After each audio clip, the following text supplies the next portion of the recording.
Hello, good morning. My name is Curtis Menke. I am the college and career counselor at McHenry High School. If you are watching this live, it is 8:30, the morning of Thursday, September 18th, 2025. If you are watching the recorded version of this, we are so grateful for your engagement there as well. We've got a presentation for you today on basically how to reduce the cost of Next Step. We've got a lot of different topics we're going to hit. Before we get into it, though, I am joined by a local colleague. Chris, would you like to introduce yourself? Yeah, sure. Hi, everyone. I'm Chris Hefka. I'm the Director of Financial Aid over at McHenry County College, and it's a pleasure to be with you guys.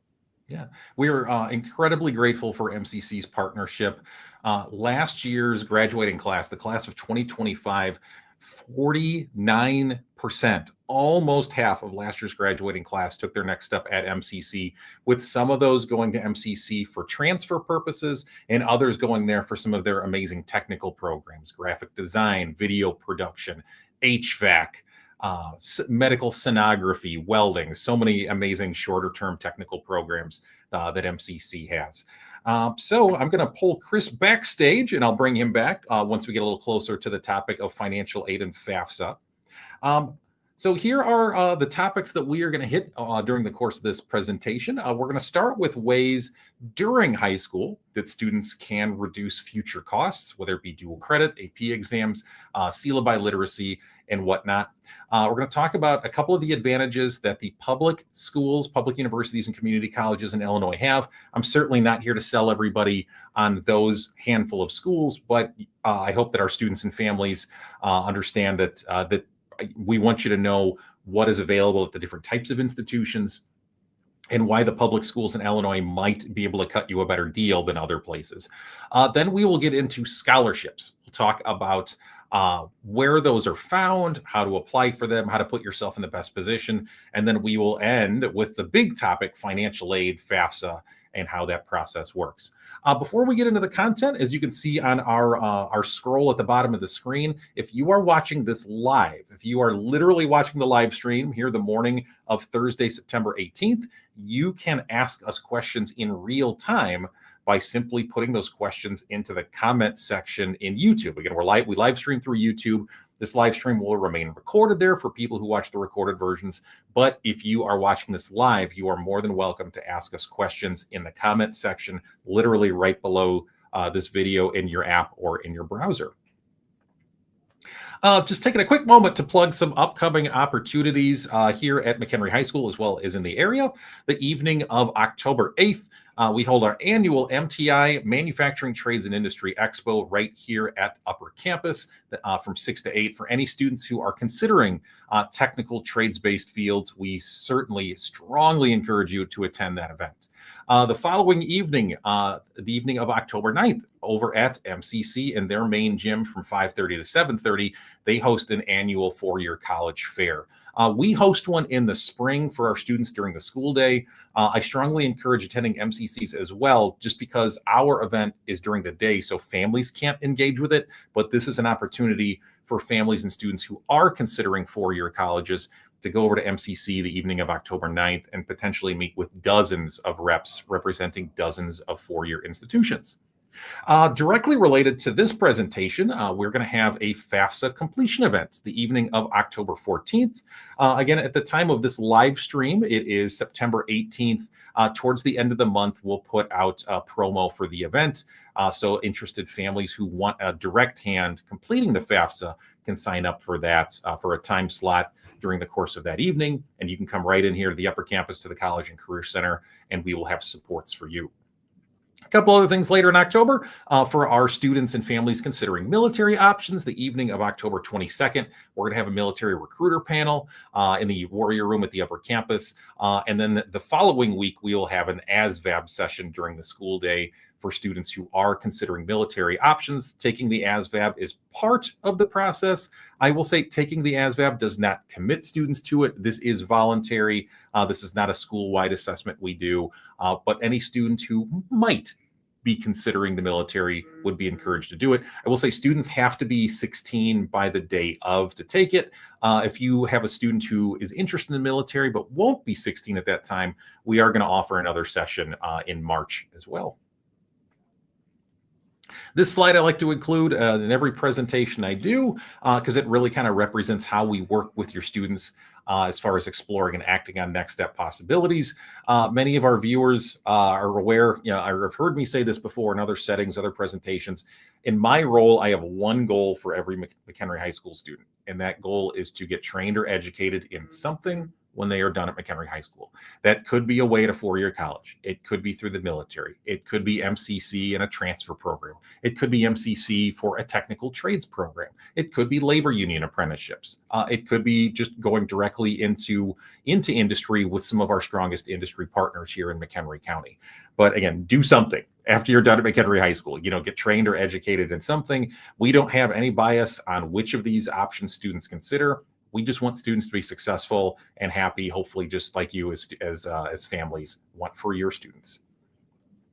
This term right here, I'm going to throw one technical term out there just here at the beginning because this term is going to come up several times over the course of this presentation. Cost of attendance. Cost of attendance collects every expense that goes with Next Step options, Next Step institutions. If we put together from the class of 2025, every student who went to a four-year school, who went to MCC for transfer, who went to MCC for technical fields, who went to a different Illinois community college, or who went to a private technical or trade school, 84% of last year's graduating class, 84% of the class of 2025 took a next step at an institution that involves tuition. So, where you are paying money to learn something, paying money to get trained in something. So any kind of institution, four-year school, technical schools, community colleges, they will all charge tuition to attend. As we work our way down the list, it costs money to live, especially if you're away from home right away. You need a residence hall to live in, you need a meal plan. And even for students who do options that involve still living at home right away, it's not completely free to live at home. There's still travel expenses. There's still day-to-day living expenses as well that go into that. So cost of attendance is a term to remember because it captures the entire cost for any type of institution that our students consider. All right, a couple local resources we have here. We partner with an organization called the Illinois Student Assistance Commission. They're a state-funded organization, provide a wealth of help and support for our students and our families locally, particularly with financial aid, with the FAFSA, with accessing the funds to offset Next Step costs. Erin Coveney is our local Illinois Student Assistance Commission representative. She's worked very well and very closely with many of our students and families over the last couple of years. We are grateful to have her as our rep again this year. Her email information is on the screen. I will typically refer families to her that might have more complicated situations, whether it be family structure, whether it be a financial situation, just because her entire job is to support students with financial aid in the FAFSA. She additionally, she is in our building every Thursday during AIM to support our students with kind of moment-to-moment, day-to-day questions about financial aid. Additionally, and again, we introduced Chris a few minutes ago. He'll be back on screen with me in a few minutes once we start talking more about financial aid and FAFSA specifically. But MCC is a support for every McHenry High School family. And I say that because they're not just there to provide training and education. We have, all of our families live in McHenry County. MCC is our quote unquote in-district community college. So just like McHenry High School is your assigned high school based on where you live, MCC is kind of your default community college based on where you live.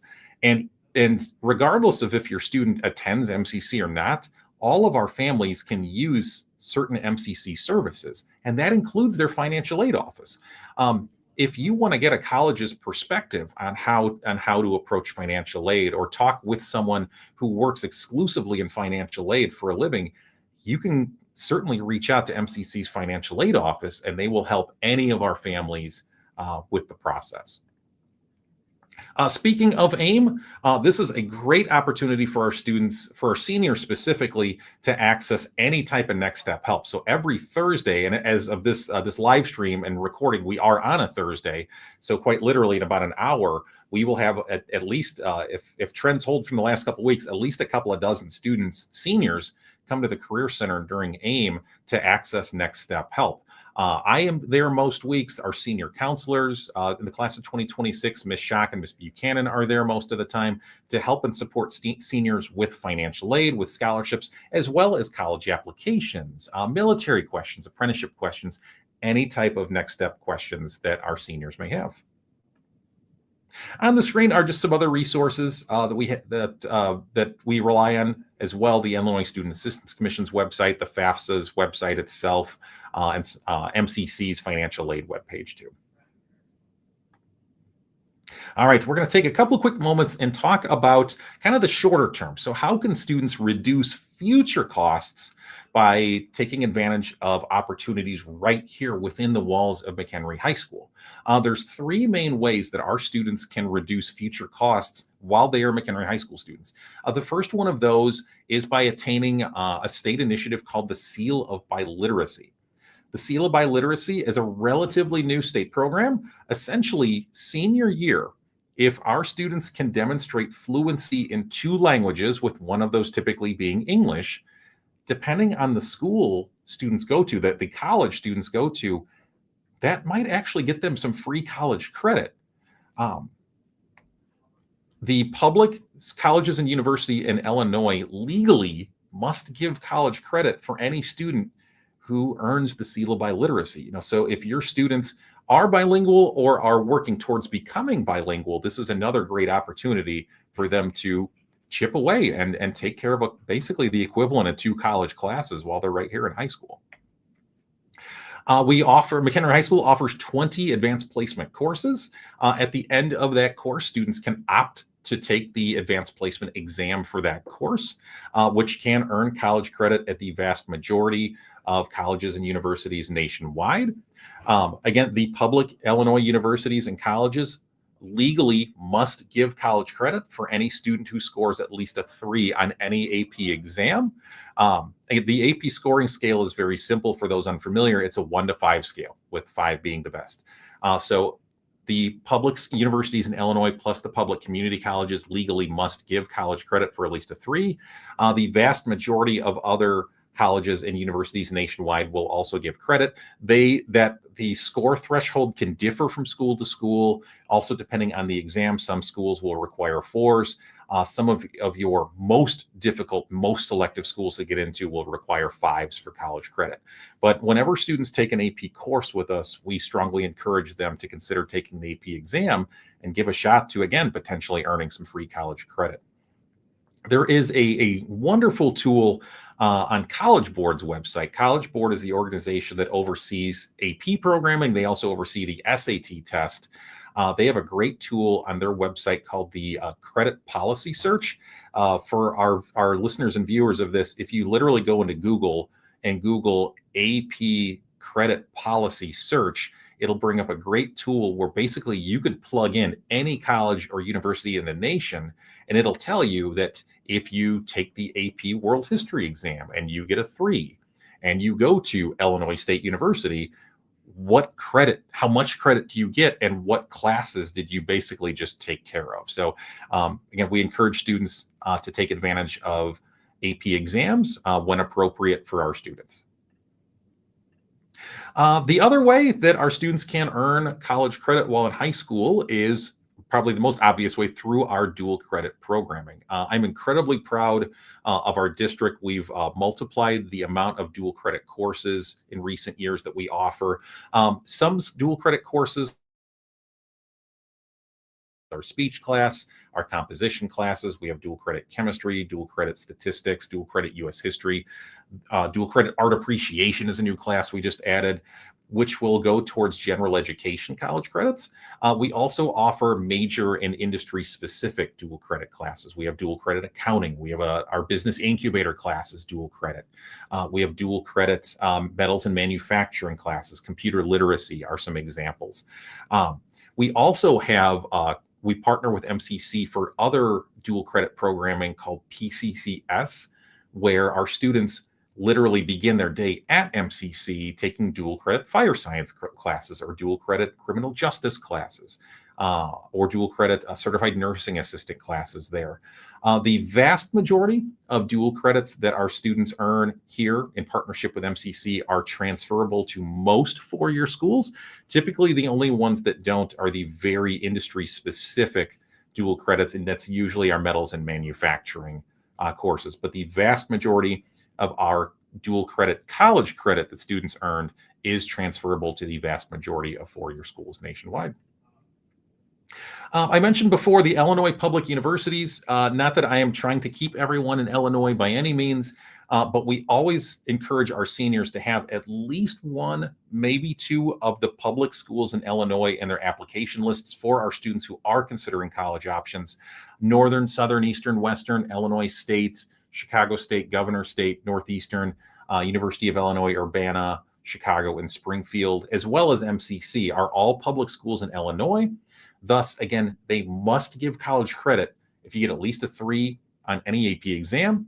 They also legally must give college credit for students that earn the seal of biliteracy. And because our dual credits, our dual college credit is earned through MCC, which is a public school in Illinois, they are most assured to transfer to the other public universities in Illinois, including the ones on the screen. This slide I'll keep up very briefly, but many of the public schools in Illinois are relatively attainable for admission for most of our students. If students enter senior year and their weighted GPA is at least the number on the screen, all they have to do is fill out the application and they'll be automatically admitted to those schools. This screen right here, again, just kind of demonstrates financial advantages that can be there for certain families depending on family income. The schools on the screen, if the family income is at or below that number and a student is admitted and typically have a certain GPA in high school, they might be able to attend that institution tuition free. So again, all the more reason to include one or two of the public colleges and universities in Illinois on application lists. For out-of-state public schools, for families that don't necessarily have to rely, or that don't, let me start that over. For families that do not demonstrate financial need, public out-of-state schools can often be pretty comparable financially to the in-state Illinois schools, so the University of Wisconsin schools, for instance. Private schools, there's over 2,600 four-year colleges nationwide. Many of them are private schools, so they don't get the federal and state funding. So on paper, they will always look more expensive. However, they also know that since they're more expensive, they usually offer more financial assistance, whether it be grants or scholarships. But private schools will always look more expensive, but as your student is exploring, if they find a couple of private schools that look great except for the cost, keep them on your list, because we don't know what your bottom line offer will be from those schools. I'd like students to have a couple of private schools and a couple of public schools on their list, just to provide balance, especially financial balance, and to give us some different possibilities at the end of the day, financial possibilities. A really obvious way to save money in most circumstances, doing a year or two at MCC and then transferring will almost always save money in the long run. There are exceptions to that, but typically the majority of the time, again, it is less expensive to start at the community college and transfer. On a similar note, though, for our families and students that do start away at a four-year college, you can still save a couple of bucks by take a general education class or two over the summer at MCC. Most 3 credit hour classes, which is the typical amount of credits most college classes are about $400 at MCC. That same class at a public four-year university is going to be probably $1,200 to $1,500. That same class at most private schools will probably be over $2,000. So encourage your student, take a class or two over the summers at MCC. Typically focus on those general education classes, the ones that apply to most majors. Save the major specific classes for the bigger school that they attend full time. But yeah, save a couple of bucks, cut a couple of corners. Take a class or two at MCC over the summer. MCC even offers classes during what they call winter session, which is, winter break for most colleges is 5 or 6 weeks long, and students can actually take a class at MCC during that time. So take advantage of the local opportunities and save a couple of bucks that way. All right, transitioning to the topic of scholarships. Scholarships do not have to be repaid. It's not a loan. It's awarded money. There are different types of scholarships, and I'll just give a brief descriptor to them, and then I'll get into, more importantly, where we find them. There are academic scholarships that are sometimes called merit scholarships. Merit scholarships are not competitive. It's just literally, do you qualify for it? They're usually just based on GPA and or test scores, and they're typically awarded from colleges themselves. I'll give a couple examples. This on the screen right now is an example of a merit scholarship schedule that the University of Illinois Springfield uses. Illinois Springfield is one of those public universities in Illinois. So what I mentioned before about dual credits and the seal of literacy and AP exams, they all apply to the school. This school will look at unweighted GPA for scholarships. But as we can see, looking at the chart here, if a student entering the University of Illinois Springfield has an unweighted GPA of, let's say, 3.6, they will automatically be awarded a $5,000 scholarship that is renewable for 4 years. So in other words, the reality is it's $20,000 distributed over 4 years. Another example of a merit scholarship is right here. This is the University of Missouri, an out-of-state public school that has been drawing the attention of our students a lot in recent years. This school uses a combination of GPA, weighted GPA, and test scores. By the way, the University of Missouri is test optional for admission. So to attend this school, to get admitted to the school, you don't have to send them test scores, but if you don't want to pay full price, that is where test scores can come in here. So we can see, looking at the vertical axis, we have GPA. At the horizontal axis across the top, we have test scores, and where those numbers intersect for a student, that would be what their merit scholarship would be at this institution. So going back here, there are competitive scholarships. This is normally what we kind of think of as scholarships, where there's one award, multiple people apply for it. Some scholarships are need-based, where financial need is typically the largest determining factor. And then there's also scholarships for certain, for athletic prowess or other talents as well. As far as finding scholarships, much more importantly, where do we actually find scholarships? I have 3 slides here. There's 3 main sources. I'll actually throw in a 4th right now. Ask around. Sometimes parent employers offer scholarships, for the children of employees. Sometimes churches have scholarships, but you don't know until you ask. So ask around just with your own local sources, your own resources, your own networks, and reach out to see if they happen to have scholarship opportunities. But the 3 main ones that I do have slides on, the first one is kind of what we've been talking about for the last moment or two, and that's institutional scholarships. Scholarships that come directly from the college that someone ends up attending. For most students, this is the biggest scholarship source. I'll say that again. For most students, this is the biggest scholarship source. So as our seniors are applying to colleges for admission, I coach them that you're doing 2 things at this time of the year. If you are applying to 4-year colleges, you're doing 2 things. The first thing is the obvious thing. We're filling out applications to get admitted to the school to attend there. But at the same time, we are also investigating and acting on any scholarship opportunities that school has.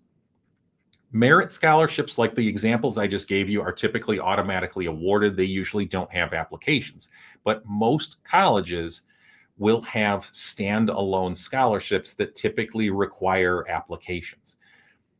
Something I'm very proud of, the class of 2024 as a collective won about $6.5 million in scholarships. The class of 2025 won over $10 million in scholarships. And it's largely because, and I'm not comparing graduating classes as far as effort or whatnot, but I think we did a better job coaching last year's seniors to ask questions, to inquire with college reps, to scour the college websites, and to apply for everything that each college that they are considering offers, because that can play a huge role in bringing that price down for certain institutions. So, there's a question that I want every one of our students who is applying to college to ask every college they're applying to. And that question is, how can I make sure I am applying for every one of your scholarships that I am eligible for? Keep asking, be persistent, and those reps will notice that. And sometimes those reps have a say in who gets awarded those scholarships too. So be persistent, be polite, and keep asking those questions. I'm sure Chris will probably mention this in a little bit as well, but again, 49% of last year's seniors went to MCC.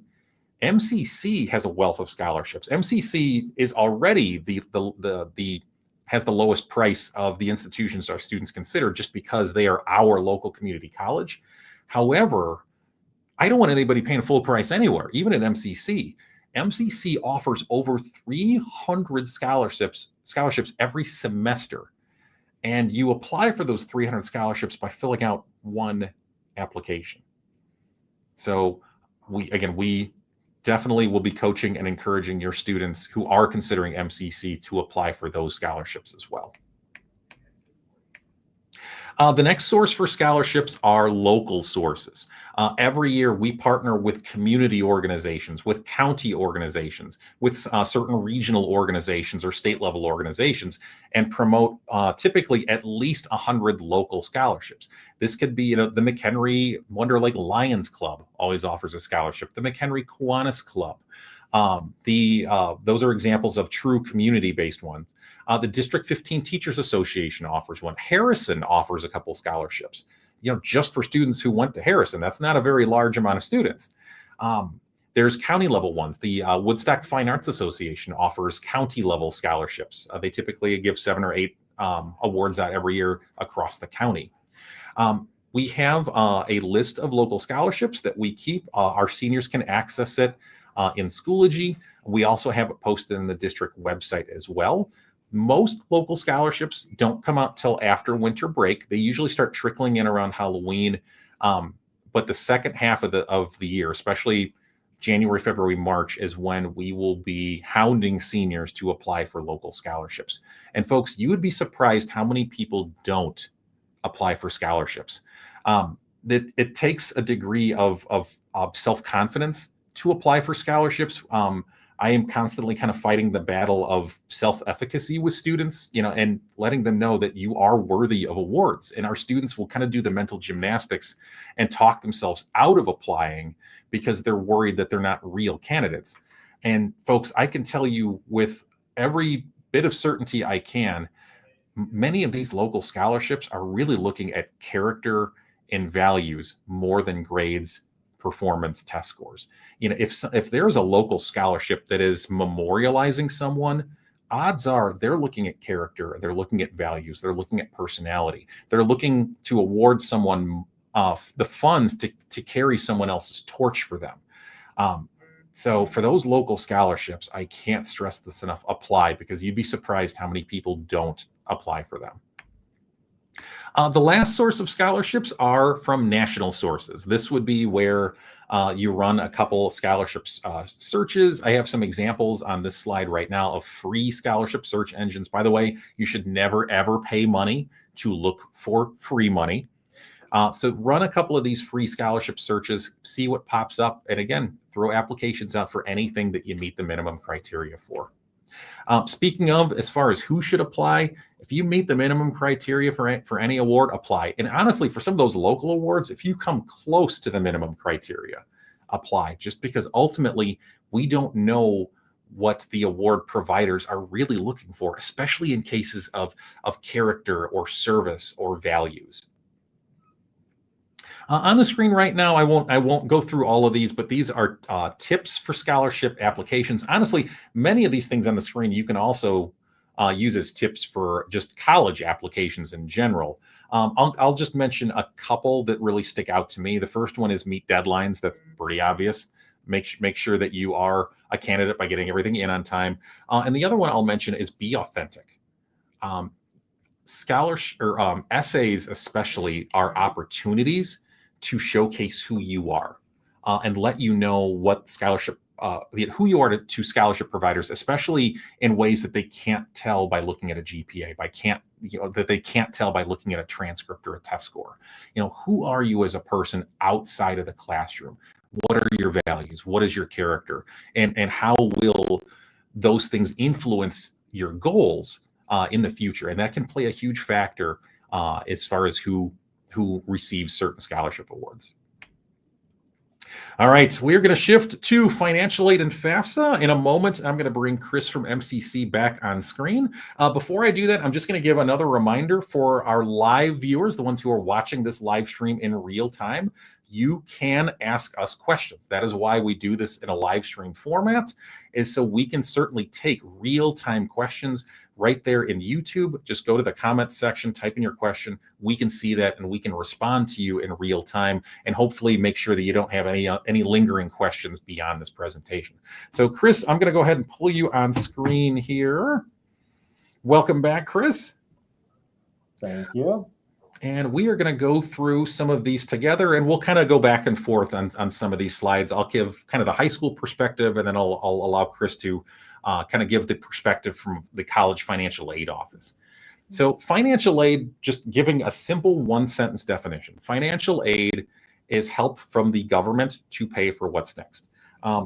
Some people might wonder, what does the government have to do with my training and education? My response would be, we, like every nation, has an economy, and our economy is only as good as our trained labor force is. And so it is in our nation's best interest to provide people financial access to education and training beyond high schools.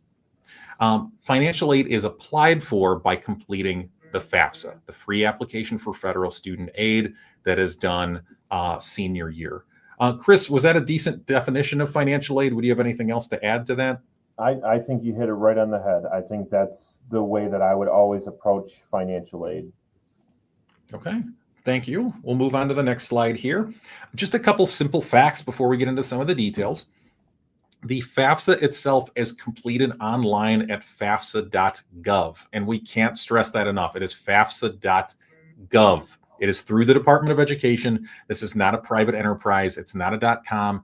It's not a .org. It is .gov because it's through the Department of Education.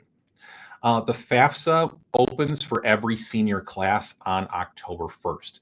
This year's senior class will complete the 26-27 FAFSA because they're applying for financial aid for the fall 26 semester and the spring 27 semester. So it sounds a little weird. We're in 2025 right now.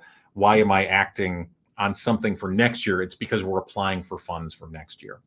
The FAFSA additionally must be completed prior to every year in college. So if a student is going to be in college for 4 years, guess how many times they're going to fill out the FAFSA?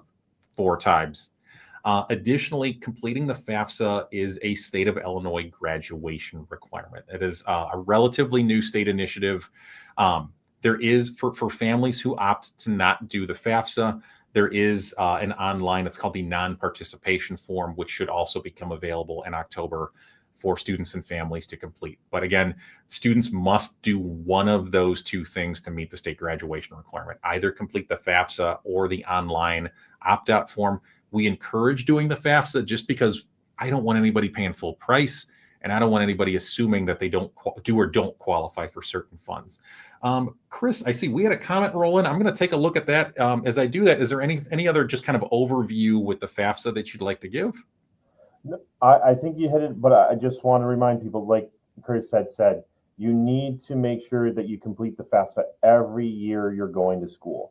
A lot of students make the mistake, they'll complete it right before they start their freshman year, and then they don't do it for their sophomore or junior year, and then they realize they hadn't. Every year, please make sure when October 1st comes and it's opened up that you complete it for the following year.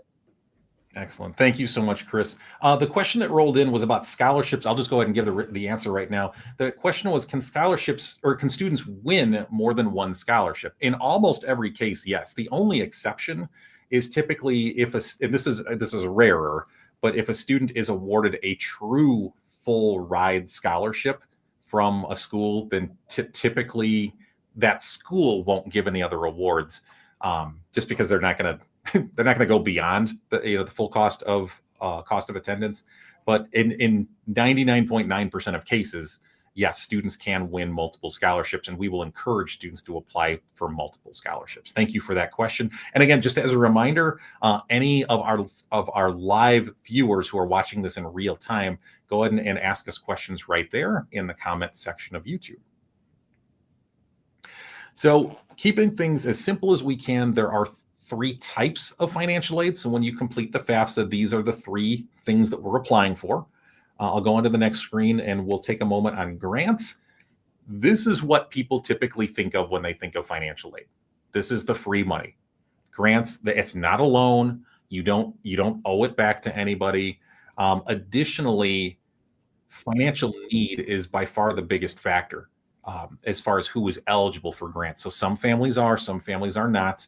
I'll say this now, even though I say this to students, financial aid and grants has nothing to do with grades, nothing to do with academic performance, nothing to do with test scores, nothing to do with anything that happens within the classroom walls. This is not a scholarship. You're not competing for it.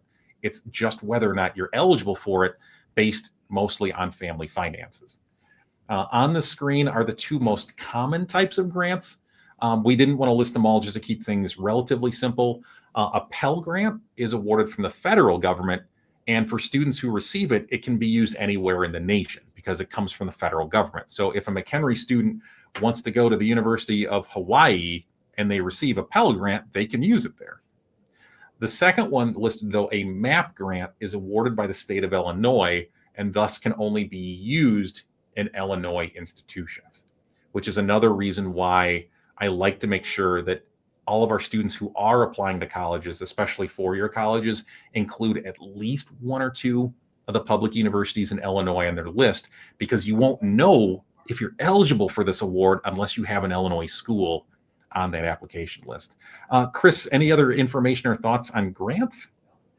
The best way to describe it is money that you won't have to pay back. So this is the real good money that if you're able to get based on need, it definitely makes a difference for a lot of our students. Also, the numbers that you're seeing on the screen are the maximum amount for the year. There's other criteria that the college of your choice that you'll be going to will let you know exactly what you qualify for at each term, but this is the max amount for the year that you would be able to receive. Yeah. I know a question I've been getting a lot, especially the last couple of years, is if like a family will contact me and basically say, well, based on our family finances, I don't think we're going to be eligible for the grant money. So, just we don't demonstrate financial need. Should I still do the FAFSA? Yes, is my response. Because first of all, you truly don't know until you submit it, whether or not you're eligible for it.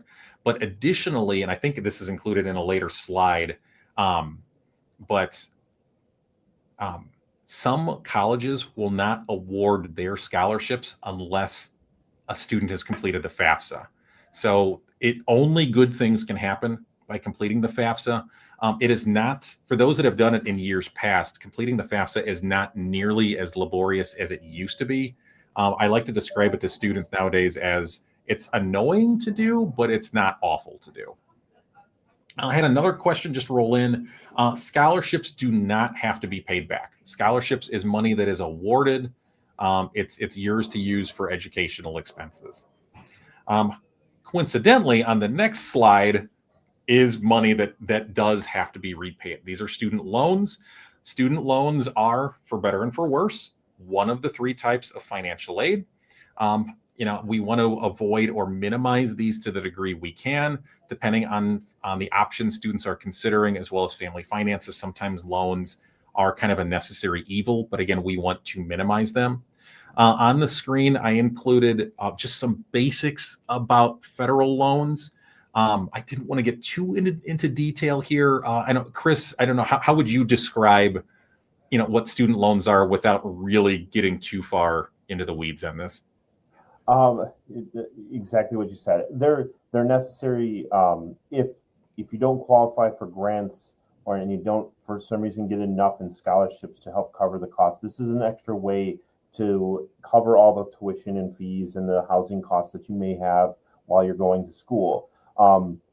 What we do at MCC is we actually have a conversation with each individual student. If they request a loan, we talk to them, make sure that they understand all the repayment options, all the whatever's available to them, the good, the bad with the loans. I always say if you need it, it's not a bad thing. It's an easy way to start your credit score and get your credit going while you're still young and trying to get that, knowing that the future's coming, that you're going to, looking to get a car, looking to get a house.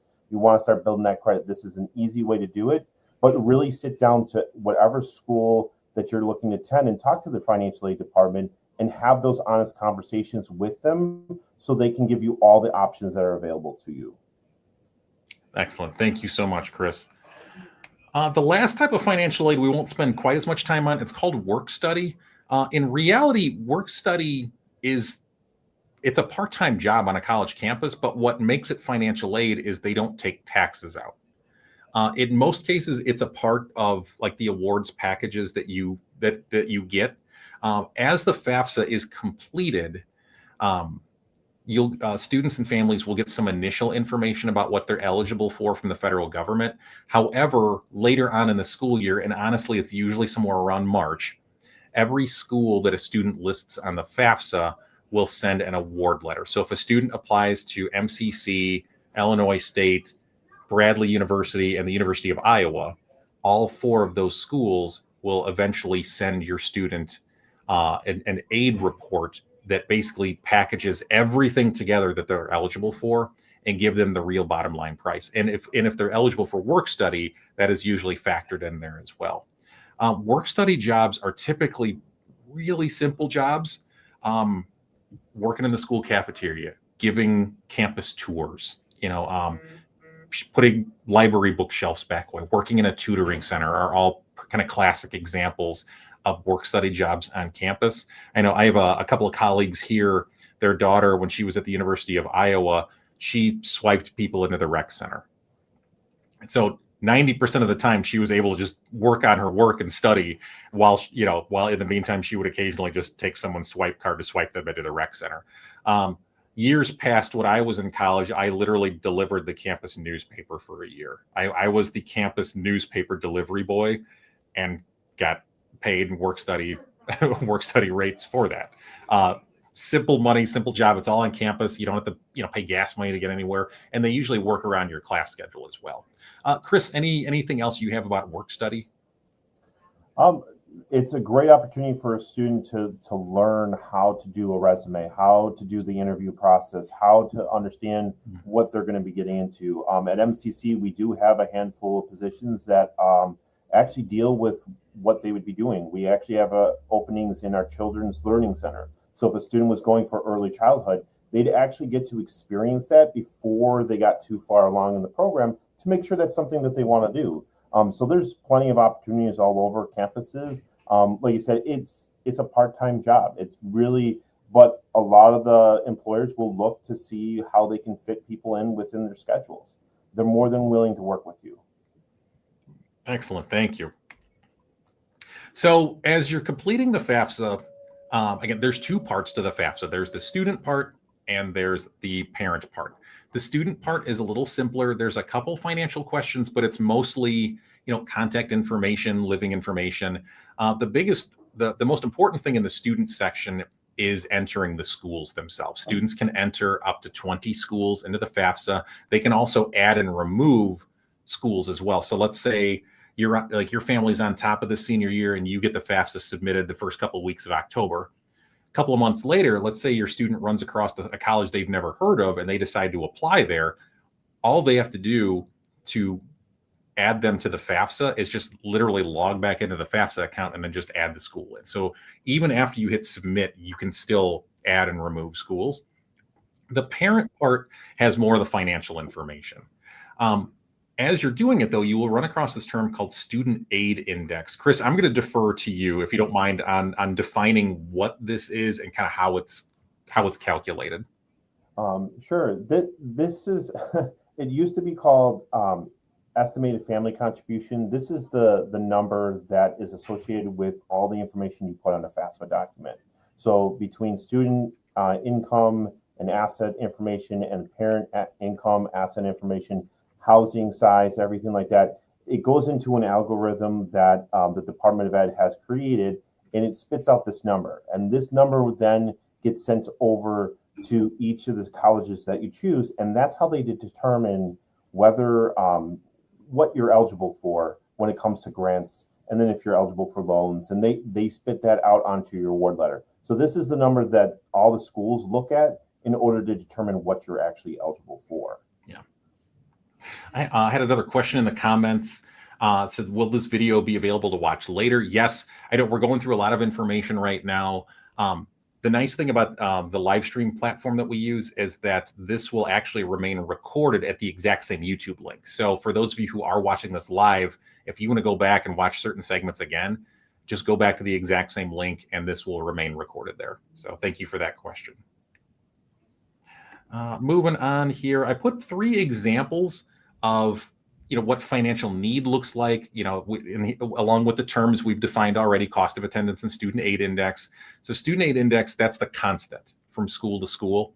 So we have just 3 easy examples: MCC, which is, again, our local community college; Northern Illinois University, which is one of the public universities in Illinois; as well as Bradley University, which is a private school, and how financial need is calculated based on cost of attendance and student aid index.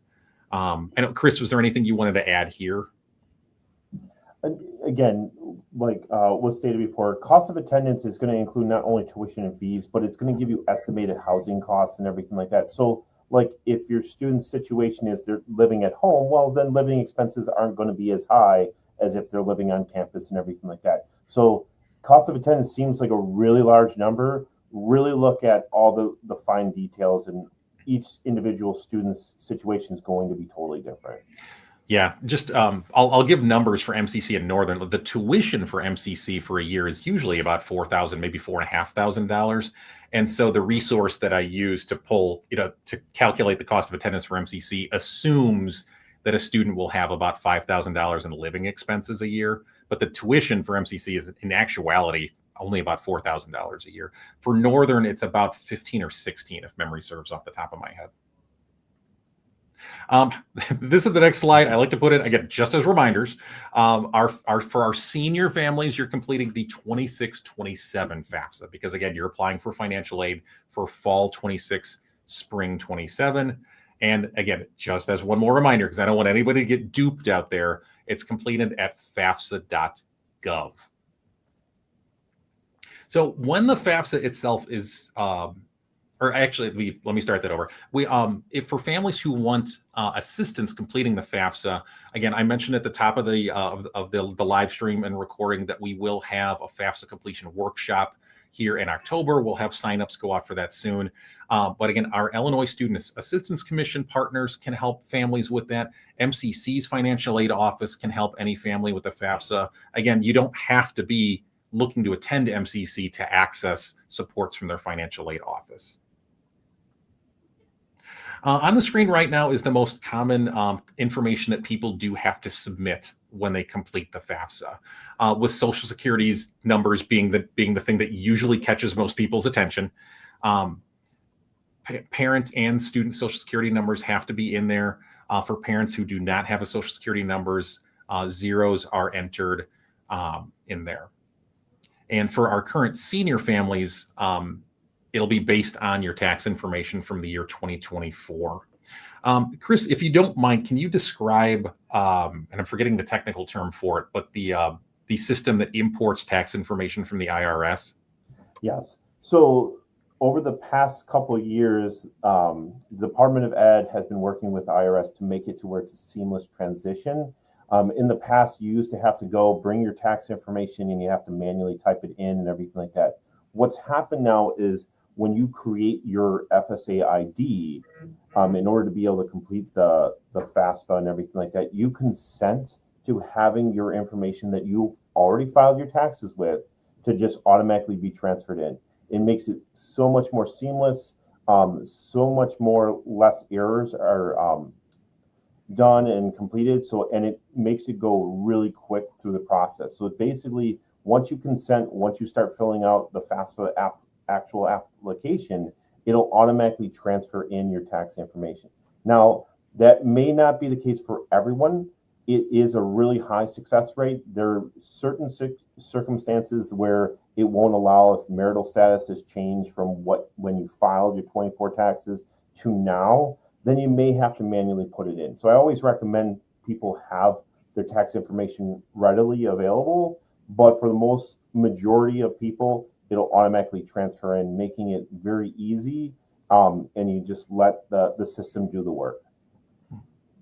Yeah, and segueing from what you mentioned there, as far as who the quote unquote parent is, who actually fills it out, the parent part out with the student. So on the screen right now, it defines what a quote unquote parent is in this context and what is not a quote unquote parent.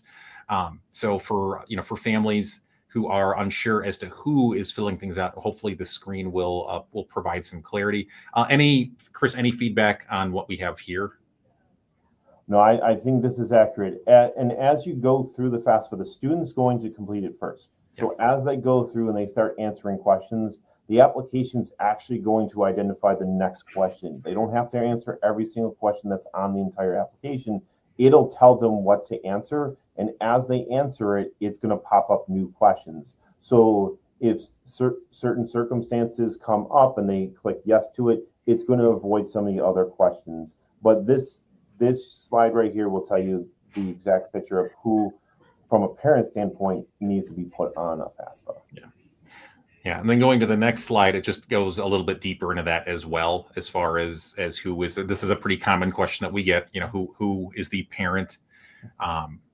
Ultimately, the last set of bullet points it usually answers the question as far as which parent, especially in split households, divorced parent situations. It used to be who the student lived with primarily more, but now it's whoever supported the student more financially for the past year. Again, Chris, any other tips or clarity on this information? No, but if you have questions as you're going through, attend one of the workshops, contact my office, contact the Illinois State Commission. Everyone's here to help you get through the process. So don't think that you're doing this on your own. We can answer any questions as you go through, as you get stumped. We're here. Please attend the workshops.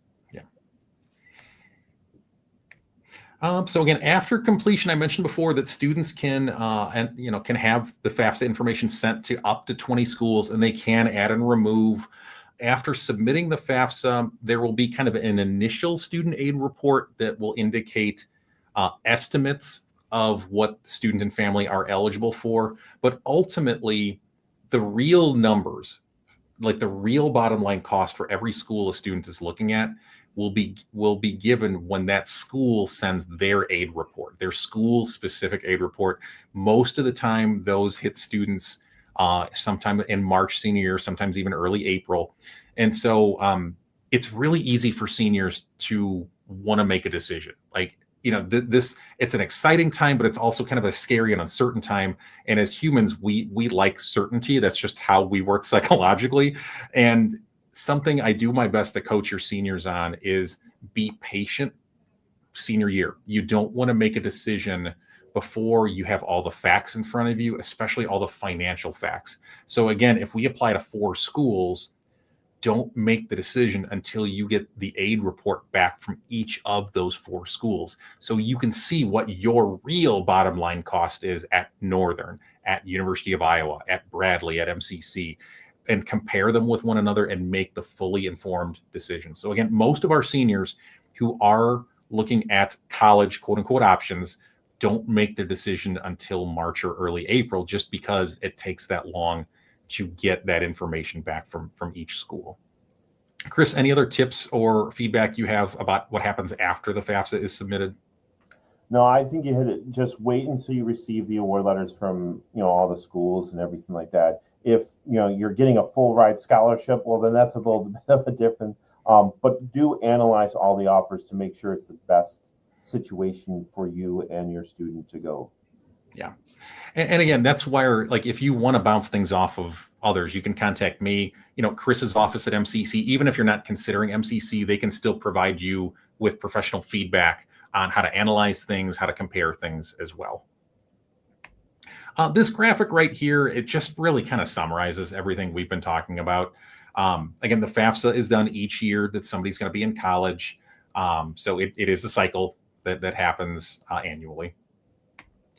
For families who do not have seniors, the FAFSA website, FAFSA.gov, which is also, you can also get there through studentaid.gov, has a FAFSA estimator that families can run just if you want to get kind of an overview, a broad idea of what you might qualify for, as long as family finances remain relatively, consistent, in the coming couple of years. We would estimate non-senior families just to go ahead and run that. The last slide I have here is for students who are ineligible to complete the FAFSA. The most common example of that would be when students do not have Social Security numbers. Illinois provides what's called the alternate application in certain situations. If students and families are not sure which, to fill out, should I fill out the FAFSA, should I fill out the alternative application, I would strongly encourage you to contact me. And we can have a private and respectful conversation about which would be appropriate. Most of our families will do the FAFSA, but we also want to make sure that we're not leaving anyone out. So at this point, that's all the slides that I have. We'll just put that one back up just because that slide is a nice kind of end slide there. I'm going to pause for a moment just for our live viewers. Chris, I'm going to ask you a question in a moment, so I'll give you a second to kind of prepare for it. The question is going to be, what tips would you have for families who are doing this for the first time? So as you collect your thoughts on that, I'm just going to give one more plug to our live viewers. If anyone has any lingering questions, you can write there in the comment section in YouTube. Ask a question right there, and we can give you a response in real time. So we'll give our families who might have lingering questions one more chance to do that. So Chris, I will officially now ask you the question. What feedback or tips would you have for families who are doing this for the first time? I would say it's not an overwhelming process. Take your time trying to get through and ask questions. You can ask all the schools that you're looking to go to, their financial aid office, ask their admissions office for all types of things. When it comes to scholarships, ask admissions, ask them, even if your award letter came in and you weren't getting a scholarship or two, see what else is available to you. Sometimes there's other scholarships that they're not going to tell you up right away that they may have. Work within any organization, like was stated before, contact all the little places in your area and see what's available to you. Every little bit helps. As you get a $200 scholarship here, $200 scholarship, it starts adding up, and it can make a huge difference, especially if it's going to cover book costs or extra tuition and fees and everything like that. But help is available to you. There's all types of resources that can help, from completing the FAFSA to doing workshops on how to get through the scholarship applications, maybe essay writing. So don't think that you're in this alone. There is help available. Just ask the questions. Excellent. Thank you so much for Chris. Again, this process can feel intimidating, especially, the entire college process can feel intimidating, but especially when it gets down to paying for it, that's typically where things can get really scary. Again, we are here as a support for your students as well as yourselves. I don't have the answers for everything. That's why we are blessed to have such amazing partners like Chris and MCC's Financial Aid Office, our partnership with the Illinois Student Assistance Commission, and collectively, we funnel our efforts and resources to make sure that McHenry High School students and families are supported. I have not seen any other questions come in, so I think we will formally wrap things up here on behalf of Chris and our partners at MCC, as well as McHenry High School. Thank you for watching, and whether you're watching this live or watching the recorded, thank you for participating and engaging. And I will ask the question that I ask your students at the end of every presentation: what are you looking forward to?